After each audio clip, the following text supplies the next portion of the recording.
Truck wrecks are not like car wrecks. When you're talking about 40 tons of steel and the devastation they can cause, it's a whole different ballgame.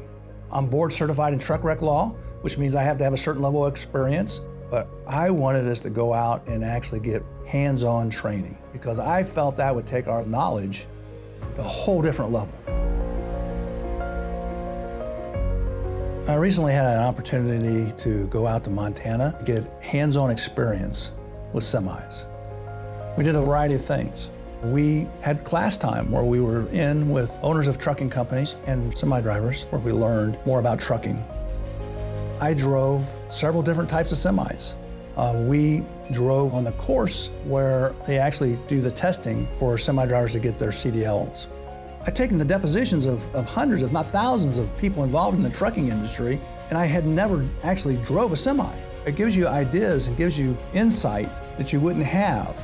When we went out and drove at night, and there were semis jackknife across the roadway and we could not see them, that puts it in an all different perspective when you have a night crash.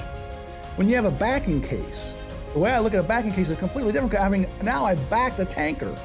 It was extraordinarily difficult. In a semi, the view you have is completely different than when you're in a car. You hear about truck drivers talk about cars, pulling in, cutting them off. I had no idea what it was like. But now I've actually witnessed it. I've ridden in the semi on the highways, and I've seen cars interact with semis.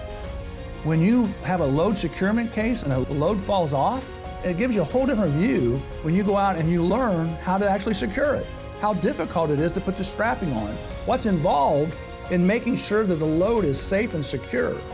Now, I've been handling semi cases for over 35 years. To actually have hands-on experience, to actually talk with, spend time with semi-tractor trailer drivers, to spend time with the owners of trucking companies, to spend time learning about the equipment and the machinery was invaluable. If you or your family have been the victims of a semi-truck wreck or some other type of commercial motor vehicle, then please give me a call at 1-800-ASK-DAVID or check us out on our website at ckflaw.com.